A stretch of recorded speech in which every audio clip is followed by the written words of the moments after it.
Assalamualaikum warahmatullahi wabarakatuh. Bismillah, alhamdulillah, wassalatu wassalamu ala rasulillah wa man tabi'ahu wa mawalah amma ba'dah. Pada kesempatan kali ini saya akan mengutarakan bagaimana cara bisa baca kitab kuning dalam 1 menit dan mampu memahaminya. Di dunia ini tidak ada yang tidak mungkin, tapi yang paling penting untuk bisa baca kitab kuning adalah harus kita gurukan, harus punya guru, supaya sanad keilmuan kita itu sampai kepada Rasulullah Shallallahu Alaihi Wasallam. Tapi ada satu metode mempercepat untuk membaca kitab kuning itu sendiri, sebagaimana pengalaman saya ketika mondok di Lirboyo oleh beliau Al-Maghfurlah Romo Kiai Haji Aziz Mansur, salah satu pengasuh pondok Lirboyo yang mukim di Jombang, Pacul Guang.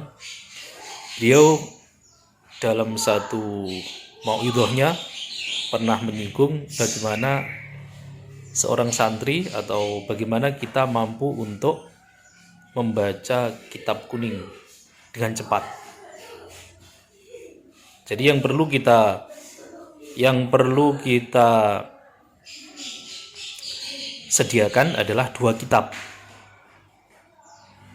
Seperti dawuh beliau Romo Kiai Haji Aziz Mansur, 2 kitab itu, kitab yang pertama itu harus kitab yang harokat dan maknanya itu penuh. Harokat dan maknanya penuh yang pertama. Kemudian yang kedua, kitab yang kedua harus kitab yang tidak ada maknanya dan tidak ada harokatnya. Diusahakan tidak ada maknanya dan tidak ada harokatnya. Untuk pertemuan kali ini, karena kitab yang saya punya itu adalah 2 kitab, yang satu ada makna dan harokatnya, yang satunya juga ada harokatnya. Tapi untuk teman-teman supaya mempercepat membaca kitab, itu hendaknya yang satu itu full makna dan full harokat, tapi harokat yang sesuai dengan kaidah nahwiyah dan kaidah sorofiyah. Karena sekarang itu banyak sekali kitab-kitab yang berharokat tapi tidak sesuai kaidah nahwiyah. Kemudian kitab yang kedua harus tidak ada harokatnya, biar hafalan kita terhadap mufrodat atau kata per kata dari kitab itu bisa kita ingat terus. Ya, langsung saja kita praktekkan ya. Ya, ini sahabat, saya mempunyai 2 kitab terjemahan Sulam Taufik. Ya. Kitab terjemahan Sulam Taufik itu yang kenapa saya pilih yang terjemahannya, supaya teman-teman untuk memahami kitab pemula ini langsung bisa menerjemahkan. Nah, ini yang satu kitab yang ada maknanya, full makna. Kemudian yang satu adalah kitab yang tidak ada maknanya sama sekali, tapi ada harokatnya ya. Diusahakan teman-teman kitab yang satunya itu memang tidak ada harokatnya sama sekali. Nah, ini yang ada maknanya, ini yang ada harokatnya. Bagaimana supaya kita cepat untuk bisa membaca dan memahami kitab pesantren? Seperti yang saya katakan tadi, yang pertama harus kita gurukan, karena sanad dari makna per makna atau lafadz per lafadz itu harus digurukan, supaya kita punya sanad, supaya silsilah ilmu kita sampai kepada Rasulullah. Jadi ini sekedar untuk metode pembelajaran supaya baca kitab kita itu cepat. Kitab apapun ya. Ini saya contohkan kitab Sulam Taufik. Saya praktekkan. Pertama, kita mulai dengan bismillah. Kalau bisa ya, per kata itu kita ulang-ulang sampai kita hafal. Contohnya ini ya. Bismillahi ngawiti ngaji sapa ingsun kelawan nyebut asmane Allah. Bismillahi ngawiti ngaji sapa ingsun kelawan nyebut asmane Allah. Itu diulang-ulang sampai hafal. Bismillahi ngawiti ngaji sapa ingsun kelawan nyebut asmane Allah. Bismillahi ngawiti ngaji sapa ingsun kelawan nyebut asmane Allah. Ar-Rahmani kang welas asih ing dalem dunya lan akhirat. Ar-Rahmani kang welas asih ing dalem dunya lan akhirat. Diulang-ulang sampai 10 kali atau 20 kali, yang penting kita hafal. Jadi disesuaikan dengan kecerdasan kita masing-masing. Ar-Rahimi kang welas asih ing dalem akhirat bloko. Ar-Rahimi kang welas asih ing dalem akhirat bloko. Kita ulang lagi. Bismillahi ngawiti ngaji sapa ingsun kelawan nyebut asmane Allah. Ar-Rahmani kang welas asih ing dalem akhirat, ing dalem dunya lan akhirat. Ar-Rahimi kang welas asih ing dalem akhirat bloko. Diulang-ulang. Sekira kita sudah hafal, kita kembali kita ambil kitab yang tidak ada maknanya. Bismillahi ngawiti ngaji sapa ingsun kelawan nyebut asmane Allah. Ar-Rahmani kang welas asih ing dalem dunya lan akhirat. Ar-Rahimi kang welas asih ing dalem akhirat bloko.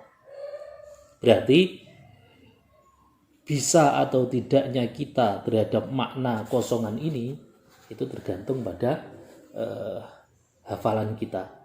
Jadi ketika kita bisa memaknai Bismillahirrahmanirrahim persis seperti makna yang ada, seperti kitab yang ada maknanya, maksud saya, maka kita sudah bisa membaca kitab dengan cara kosongan. Terus kita teruskan. Alhamdu utawi sekabehane puji. Kalau panjangnya alhamdu utawi sekabehane puji batang perkara. Puji qadim ala kudus, puji kudus ala qadim, puji qadim ala qadim, puji kudus ala kudus. Iku lillahi tetap kagungane Allah. Iku lillahi tetap kagungane Allah. Iku lillahi tetap kagungane Allah. Rabbil alamina kang mengirani wong alam kabeh. Rabbil alamina kang mengirani wong alam kabeh. Itu kita ulang-ulang terus. Jadi intinya metode takror mengulang-ulang untuk membaca per lafadz atau mufrodat dari kitab itu penting. Jadi itu untuk untuk supaya kita itu hafal dari mufrodat atau per lafadz per kata dari kitab yang tidak ada maknanya. Nah, ketika ini sudah kita ulang-ulang, wa asyhadu lan nyekseni sapa ingsun ana ing temen sedune kelakuan iku la ilaha ora ana pengiran kang hak den sembah iku maujud illallahu angin rupane Gusti Allah wahdahu khali ijene Allah la syarika kang ora ana kang nyekutoni iku maujud lahu kedue Allah. Wa asyhadu lan nyekseni sapa ingsun yen anna Muhammad dan temen sedune Gusti Kanjeng Nabi Muhammad sallallahu alaihi wasallam iku abduhu kawulane Allah wa rasuluhu lan utusane Allah. Shalla mugi paring tambahi rahmat takdim sapa Allahu Gusti Allah alaihi ing atase Kanjeng Nabi wa sallama lan tambahi rubo keselamatan.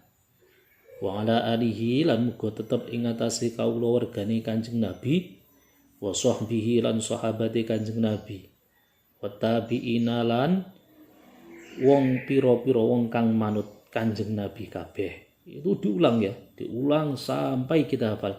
Wa tabi'ina lan piro-piro wong kang manut Kanjeng Nabi kabeh, wa tabi'ina lan piro-piro wong kang manut Kanjeng Nabi kabeh. Nah, ketika kita sudah hafal dari per lafadz, kita tutup. Kitab ini kita tutup plek, kita ambil kitab yang tidak ada maknanya. Bismillahi, kita coba hafalan kita, keingatan kita itu bagaimana. Bismillahi ngawiti ngaji sapa ingsun kelawan nyebut asmane Allah. Ar-Rahmani kang welas asih ing dalam dunya lan akhirat. Ar-Rahimi kang welas asih ing dalam akhirat bloko. Langsung kita terjemahkan. Bagaimana terjemahnya? Dengan menyebut nama Allah yang Maha Pengasih lagi Maha Penyayang.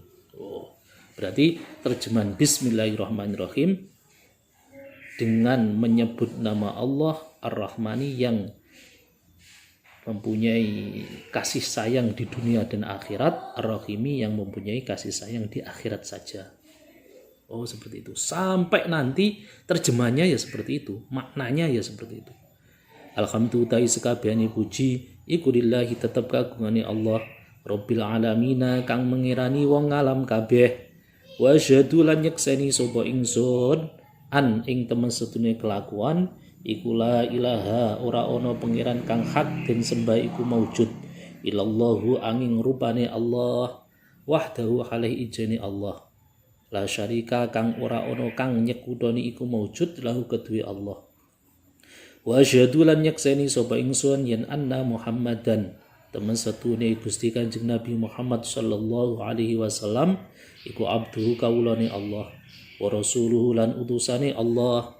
Shalla kula aturi paring tambahi rahmat takdim sapa Allah Gusti Allah alaihi ing atase Kanjeng Nabi wa sallamalan mugi paring tambahi rubo keselamatan sapa Allah wa ala alihi lan muga tetep ing atase kawula wergane Kanjeng Nabi wa sahbihi lan pira-pira sahabate Kanjeng Nabi wa tabi'ina lan pira-pira wong kang manut Kanjeng Nabi kabeh. Alhamdulillah kita sudah bisa membaca 3 baris dari kitab Sulam Taufik. Setelah itu kamu teruskan. Kita target seumpama 1 hari itu kita bisa 1 baris, itu sudah cukup. Nanti pada akhirnya akan khatam sendiri. Nah, untuk belajar menerjemahkan itu ya tinggal kita cari terjemahan. Tapi saran saya dibiasakan untuk membeli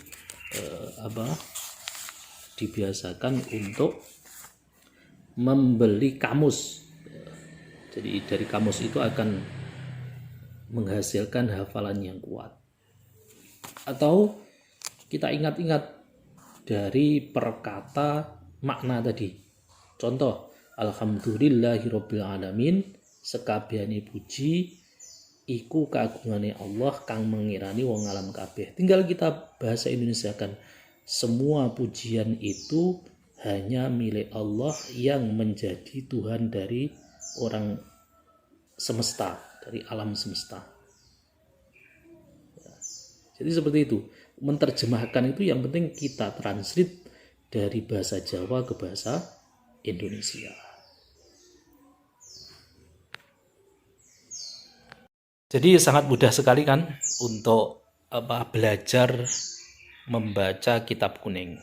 Jadi yang penting modal kita harus berguru bagaimana cara untuk membaca tulisan Arab, bagaimana cara membaca tulisan pegon. Itu yang paling utama. Jadi punya guru, kemudian kita harus telaten, harus berusaha keras supaya bisa membaca tulisan Arab.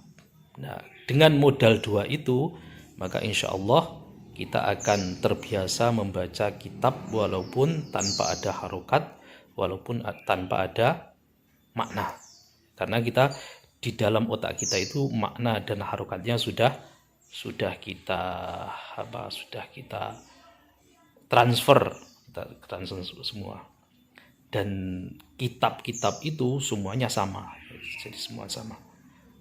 Nanti ketika kita muskil atau tidak tahu tentang arti dari salah satu kata di dalam kitab, cukup kita membuka kamus Munawir, kamus Munjid, atau kamus yang lain. Ya, cukup sekian tutorial kita untuk mempercepat membaca Al-Quran, membaca kitab ya, yang tidak ada harokatnya dan tidak ada maknanya. Semoga bermanfaat. Wallahu muwaffiq ila aqwamit thoriq. Wassalamualaikum warahmatullahi wabarakatuh.